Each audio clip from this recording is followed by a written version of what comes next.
Selamat siang untuk kita semuanya. Perkenalkan, kami dari kelompok 1 ingin mempresentasikan hasil diskusi kelompok kami yang berjudul Trainers. Sebelum masuk kepada materi, saya terlebih dahulu memperkenalkan anggota kelompok 1. Yang pertama ada saya sendiri, yaitu Bernard Simanjuntak. Yang kedua ada Santa Margareta Barus. Yang ketiga ada Angelina Wati Panjaitan. Yang keempat ada Engel Lumban Tobing. Yang kelima ada Hiskia Benedictus. Yang keenam ada Clara Naibaho. Dan yang ketujuh ada Yohanes Siregar. Sebelum masuk kepada materi, sebelumnya saya ingin memberitahukan bahwa ada kesalahan sedikit dalam pembuatan judul PPT kami, yaitu training yang seharusnya berjudul trainers. Semoga teman-teman dan ibu dapat memakluminya dan akan segera kami perbaiki. Dalam materi kita kali ini yang berjudul trainers, kita akan membahas 5 langkah dalam proses training. Yang pertama itu menentukan beban kerja. Nah, dalam menentukan beban kerja ini nanti kita akan membahas faktor-faktor yang harus dipertimbangkan ketika menentukan beban kerja. Yang kedua itu ada memilih pelatih. Nah, dalam step ini kita menyesuaikan pelatih atau konsultan yang ada dengan kursus yang perlu kita jalankan. Dan di sini juga nanti kita akan membahas ada 2 faktor yang perlu dipertimbangkan dalam memilih pelatih. Nanti akan dijelaskan oleh teman kita. Dan yang ketiga ada merekrut pelatih atau recruiting trainers. Nah, di sini nanti akan membahas bagaimana proses rekrutmen itu terjadi. Yang keempat ada mengembangkan pelatih. Nah, dalam mengembangkan pelatih ini ada bagian-bagian terpenting dalam proses trainingnya. Ada 3 bagian yang perlu dikembangkan dalam proses trainingnya, nanti juga akan dijelaskan dalam materi kita hari ini. Dan yang terakhir itu certifying trainers atau pelatih sertifikasi. Nah, di sini nanti kita akan membahas mengapa diperlukan pelatih sertifikasi atau yang sudah memiliki sertifikasi atau yang sudah disertifikasi. Mengapa kita harus memilih pelatih yang sudah berpengalaman dalam melakukan trainers. Oke, baik. Di sini saya akan menjelaskan yang pertama itu ada menentukan beban kerja. Faktor-faktor yang harus Anda pertimbangkan ketika menentukan beban kerja adalah sebagai berikut. Yang pertama itu ada jumlah kursus, durasi kursus, rasio tatap muka atau jumlah waktu yang dihabiskan seorang pelatihan di depan kelas, ada jumlah pelatihan yang diperlukan untuk menjalankan setiap kursus, berapa banyak waktu yang dihabiskan dalam mempersiapkan kursus, berapa banyak waktu yang dihabiskan dalam mengembangkan kursus, dan yang terakhir itu berapa banyak waktu yang dihabiskan dalam kegiatan lain seperti perencanaan, pengawasan, dan evaluasi, dan kurva belajar dari pelatihan baru. Oke, di sini saya menjelaskan yang pertama itu jumlah dan durasi kursus. Jumlah jalur yang harus Anda tempuh tergantung pada yang pertama itu jumlah orang yang perlu Anda latih. Yang kedua itu jumlah orang yang bisa Anda latih. Jumlah orang yang perlu Anda latih berasal dari analisis kebutuhan. Spesifikasi lintasan akan memberitahu Anda jumlah maksimum orang setiap jalur dapat mengakomodasi. Tetapi jangan mendasarkan perkiraan Anda pada angka tersebut. Aturan praktisnya, asumsikan bahwa Anda akan menempatkan orang melalui kursus pada tingkat 2/3 dari jumlah maksimum. Jika Anda menemukannya, maka Anda dapat melatih orang pada tingkat yang lebih cepat dari ini. Tidak ada yang mengeluh jika Anda menyelesaikan program pelatihan sebelumnya. Spesifikasi kursus akan memberikan durasi tertentu saja. Yang kedua itu saya akan menjelaskan rasio tatap muka atau jumlah waktu yang dihabiskan seorang pelatih di depan kelas. Jumlah waktu yang dapat digunakan seorang pelatih di depan kelas bergantung pada banyak faktor seperti sulitnya kursus dan banyaknya kursus yang harus dilatih oleh seorang pelatih. Para pelatih dapat menggunakan 100% waktu mereka di kelas jika mereka memiliki dukungan administratif penuh dan kursus-kursus selalu mengisi 1 minggu penuh atau jadwal dibagi-bagi tanpa ada kesenjangan di antara mereka. Di sini aturan sederhananya, Anda biasanya mengharapkan pelatih memiliki rasio tatap muka 50%. Hal ini didukung oleh data beberapa latihan pembanding yang dilakukan dengan pembanding lain.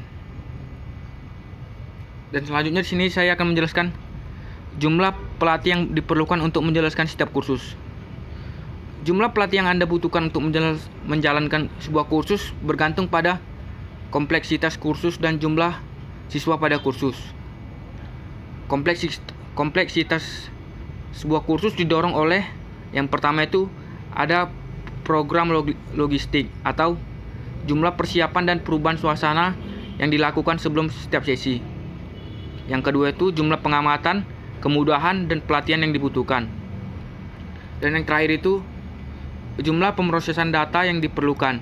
Misalnya ini menjalankan simulasi komputer atau menghasilkan grafik dan rasio dari data pengamatan. Selanjutnya dan saya akan menjelaskan waktu dalam mempersiapkan kursus. Jumlah waktu yang diperlukan untuk mempersiapkan diri dalam suatu kursus adalah bergantung pada kompleksitas kursus dan pengenalan pelatih dengan kursus tersebut. Jika seorang pelatih sangat kurang mengenal bahan, dibutuhkan waktu sehari untuk mempersiapkan bahan itu setiap jam. Di sini aturan praktisnya, rata-rata dibutuhkan 1 hari persiapan untuk setiap 3 hari pelatihan. Ini berarti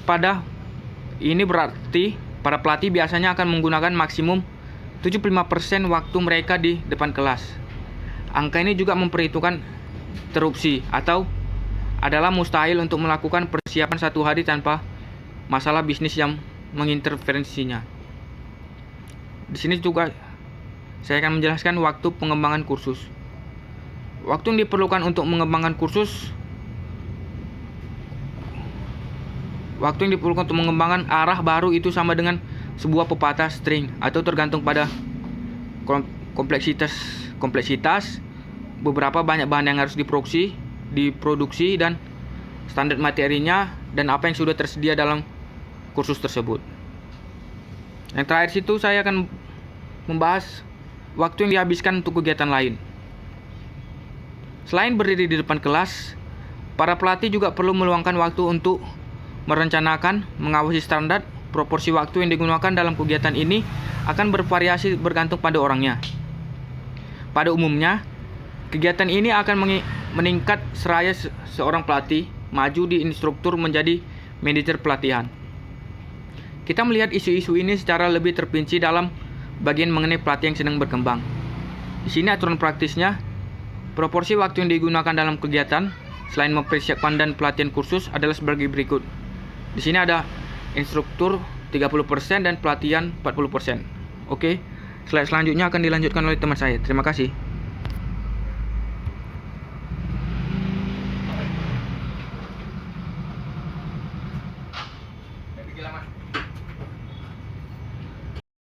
Tahap kedua adalah memilih pelatih. Pada step ini, kita menyesuaikan pelatih atau konsultan yang ada dengan kursus yang perlu kita jalankan. Dalam hal ini, hanya ada 2 faktor yang perlu dipertimbangkan, yaitu pengalaman dan ketersediaan pelatih. Jadi maksudnya sebelum kita memilih seorang pelatih, ada 2 hal yang perlu kita tanyakan dulu kepada calon pelatih tersebut. Apakah dia punya pengalaman dan ketersediaan. Apakah pelatih memiliki pengalaman untuk menjalankan pelatihan yang akan kita jalankan ini, dan akankah pelatih bersedia untuk menjalankan kursus saat klien membutuhkannya. Begitu. Sekian dilanjutkan oleh teman saya. Tahap ketiga, merekrut pelatih atau recruiting trainers. Rekrutmen internal atau eksternal. Pertama, kita harus melihat apakah kandidat berpengalaman di bagian lain perusahaan. Ide-ide baru dan pengalaman yang berbeda akan selalu menambah kekayaan departemen pelatihan. Jadi, kita tidak boleh meremehkan pengetahuan dan pengalaman kandidat dari perusahaan sebelumnya. Kandidat internal akan membawa catatan prestasi, kegagalan, kekuatan, dan kelemahan bersama dengan mereka. Namun, kandidat eksternal secara menyeluruh akan memberitahu tentang kekuatan dan pencapaian mereka. Kita akan mengetahui tentang kegagalan dan kelemahan kandidat luar mungkin setelah kita mempekerjakan mereka. Selanjutnya, proses rekrutmen atau recruitment process. Perekrutan adalah proses menemukan seseorang yang cocok dengan persyaratan pekerjaan.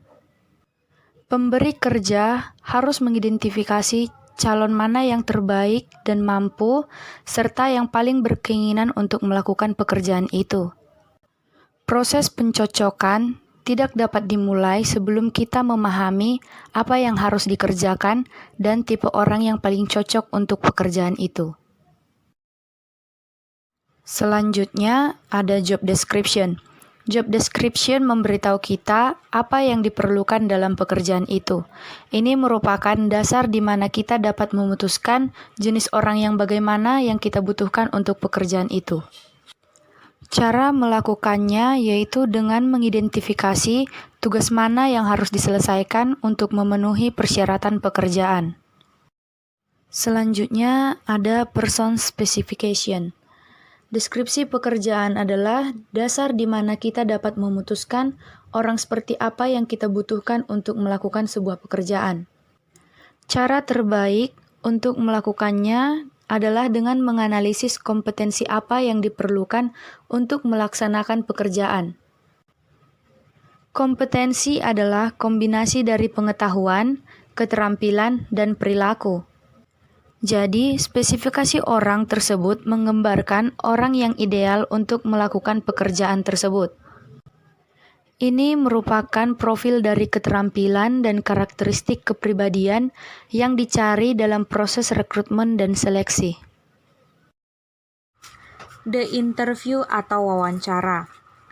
Metode seleksi yang dipercaya oleh sebagian besar perusahaan adalah wawancara. Tujuan dari wawancara adalah untuk memprediksi apakah pelamar akan memenuhi persyaratan pekerjaan dan juga melakukan penyelidikan komprehensif untuk memverifikasi fakta pencapaian dan kegagalan masa lalu, serta menilai kekuatan dan kelemahan pelamar. Checking a trainer's ability atau memeriksa kemampuan pelatih. Relatif mudah untuk mensimulasikan lingkungan pelatihan di mana kita dapat mengamati kinerja seorang pelatih. Sesi pelatihan adalah puncak dari semua pekerjaan dan persiapan yang telah dilakukan pelatih. Sebagian besar kekuatan dan kelemahan kandidat akan terlihat dalam sesi 40 menit. Semakin akurat Anda dapat mensimulasikan lingkungan pelatihan, maka semakin baik data yang akan Anda dapatkan. Checking a trainer's willingness atau memeriksa kesediaan pelatih. Tugas seorang pelatih yaitu untuk memberi pertanyaan penting apakah kandidat akan melakukan pekerjaan dengan sebaik-baiknya, serta menyelidiki alasan kandidat untuk melamar pekerjaan, menyelidiki tujuannya, niatnya, dan ambisinya. Pastikan mereka memahami apa arti pekerjaan itu. Selection and the law atau seleksi dan hukum. Setiap pewawancara harus mengetahui bagaimana hukum yang berlaku dalam perekrutan. Kebijakan dan nilai-nilai yang harus diperhatikan dalam perekrutan yaitu: yang pertama, tindakan melanggar hukum, kecuali jika pekerjaan tersebut tercakup dalam pengecualian, melakukan diskriminasi atas dasar kandidat yang termasuk dalam kategori tertentu seperti jenis kelamin, pernikahan, ras, agama, dan lain-lain. Yang kedua, dianjurkan untuk menyimpan catatan wawancara dan menyimpan alasan pelamar ditolak, setidaknya selama 6 bulan. Yang ketiga, pertanyaan dalam wawancara harus berhubungan dengan persyaratan pekerjaan. Pertanyaan yang tidak boleh ditanyakan kepada pelamar seperti pertanyaan tentang rencana pernikahan atau niat keluarga, karena dapat ditafsirkan sebagai bias terhadap perempuan. Yang keempat, setiap pelamar pekerjaan, individu harus dinilai sesuai dengan kemampuan pribadi mereka untuk memenuhi persyaratan pekerjaan yang diberikan. Lamaran pria dan wanita harus diperlakukan dengan cara yang sama.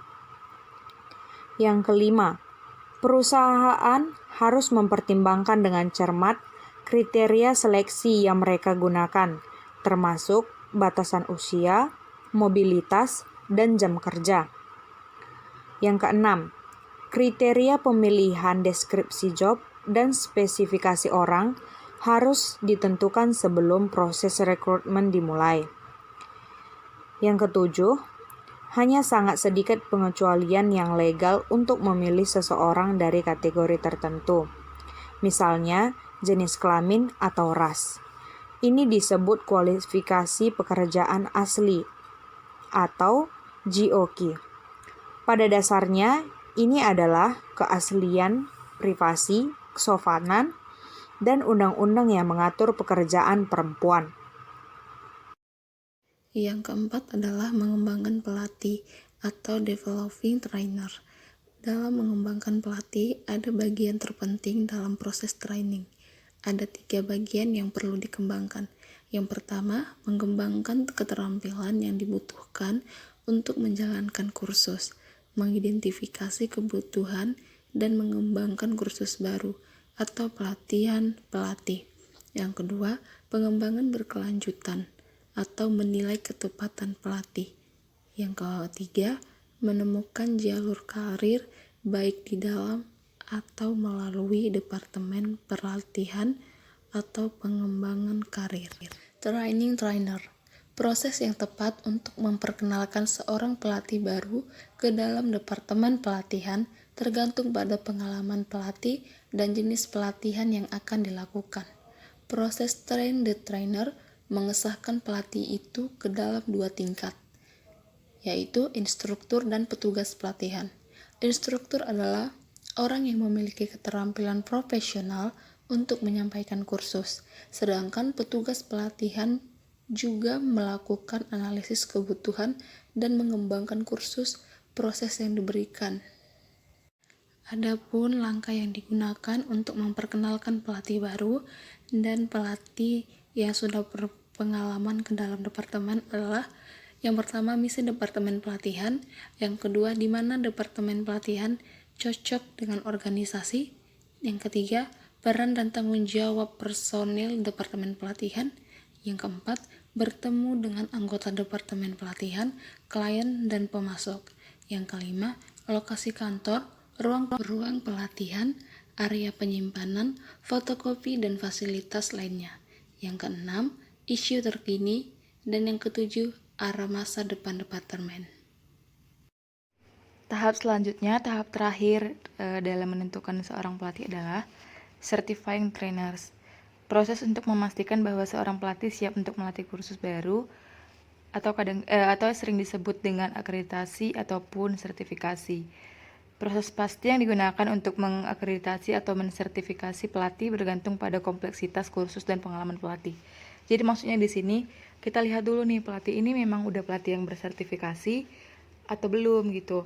Maksudnya pelatih ini pelatih yang udah punya pengalaman sebelumnya kah? Atau pelatih ini udah pernah nggak ya melatih kursus sebelum ini? Atau apakah pelatih ini udah punya konsep akan pelatihan yang akan kita jalankan gitu. Baik, sekian presentasi kami. Terima kasih.